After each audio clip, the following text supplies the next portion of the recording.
በጥንት ዘመን አንድ ንጉሥ ነበር። አንዲት ልጅም በሞት አፋፍ ላይ ነበረች።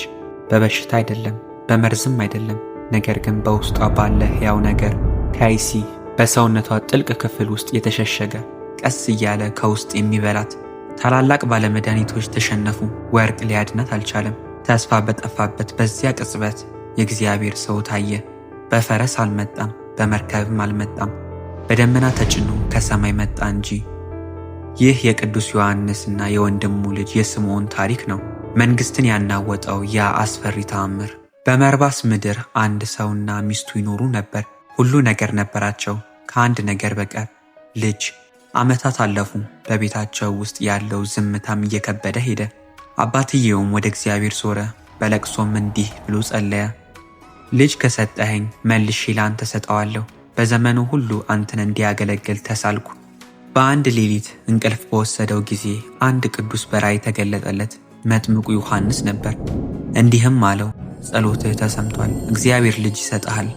ሕፃኑም በተወለደ ጊዜ ስሙን ዮሐንስ አሉት።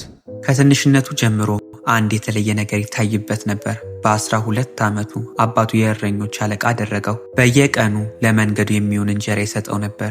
ዮሐንስ ግን መቼም ቢሆን ያንን እንጀራ አይበላውም ነበር። ይልቁንም አሳልፎ ይሰጠው ነበር ለእንግዶች፣ ለመንገደኞች፣ ለሌሎች እረኞች። እርሱ ግን እስከ ምሽት ይጾም ነበር። አባቱም ይህን በሰማ ጊዜ አላመነም ነበር። ስለዚህ አንድ ቀን ተከተለው። ድንገት ዮሐንስ አየው። ብላቴናው በፍርሃት ተዋጠ፣ ሊሸሽም ሞከረ። አባቱ ግን ተጣራ።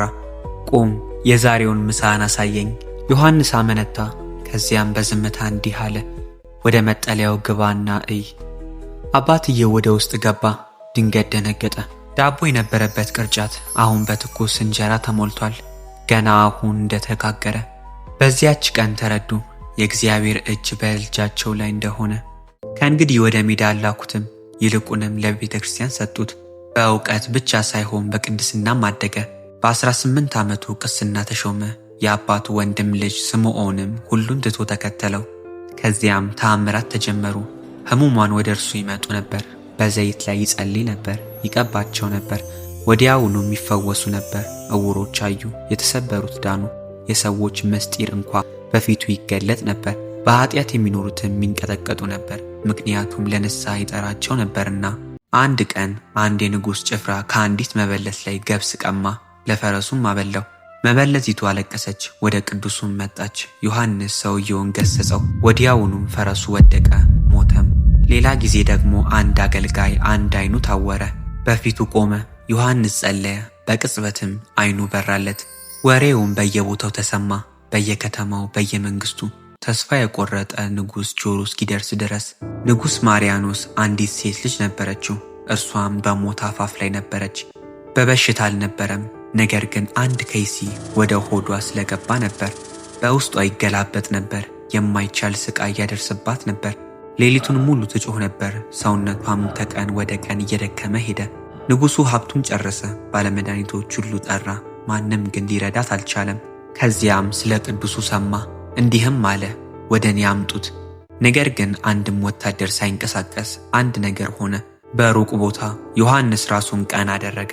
አስቀድሞ ያውቅ ነበር። ድንገትም ደመና ወረደ፣ ከበበው፣ ነጠቀው፣ በሰማይም ላይ ተሸከመው። በቅጽበት በንጉሡ መኝታ ክፍል ውስጥ ተገኘ። በአልጋው አጠገብ ቆመ። ንጉሡ ደነገጠ። ዮሐንስ ግን በረጋ መንፈስ እንዲህ አለ፣ ልታስመጠኝ የፈለግኸው ምስኪን ሰው እኔ ነኝ። ልጅህን አምጣት። ተሸክመው አገቧት። ደክማ እየተንቀጠቀጠች በሕይወትና በሞት መካከል ሆና። ዮሐንስ በላዩ ቆመ፣ መጸለይ ጀመረ። ክፍሉ በዝምታ ተሞላ፣ አየሩ ከበደ። ከዚያም ሥጋዋን ሳይቀደው ሳይጎዳት ከይሲው ከውስጧ ወጣ። ልጅቷም ዳነች። ንጉሡ ተንበረከከ። ቤተሰቡ በደስታ አለቀሰ። ለቅዱሱ ሀብት፣ ወርቅ፣ ንብረት አቀረበለት። ዮሐንስ ግን ሁሉንም አልቀበልም አለ። ንጉሡም እንዳይሄድ ሊይዘው ሲሞክር ልብሱን ሲይዝ ደመናው ተመለሰ፣ ደግሞም ነጠቀው። የተቆረጠ ጨርቅ ብቻ በንጉሡ እጅ ቀረ። ዓለም ግን እየተለወጠች ነበር። አንድ ገዥ ተነሳ፣ ለጣዖት እንዲሰግድ የሚያዝ። የስደትና የመከራ ጊዜ ነበር። ዮሐንስና ስምዖን ግን ጸንተው ቆሙ፣ ተጓዙ። እንዲህም ብለው መሰከሩ፣ እኛ የምንሰግደው ለኢየሱስ ክርስቶስ ብቻ ነው። ታሰሩ፣ ተሰቃዩ፣ ተገረፉ፣ ግን አልተሰበሩም። በመጨረሻም ወደ ሞት ተመሩ። ሰይፍ ተመዘዘ። ሳይናወጥ በነበረ እምነት የሰማዕትነትን አክሊል ተቀበሉ። ከሞታቸው በኋላ እንኳ በአጥንቶቻቸው በአስከሬኖቻቸው ታምራትን ቀጠሉ። ሕሙማን ዳኑ፣ ምዕመናንም በረቱ። እነዚህ ተራ ሰዎች ብቻ አልነበሩም፣ የእግዚአብሔር ኃይል ማደሪያዎች እንጂ። ለቅዱሳኑ ኃይል ለሚሰጥ ለእግዚአብሔር ምስጋና ይሁን። ጸሎታቸውም ከእኛ ጋር ይሁን ለዘላለሙ አሜን።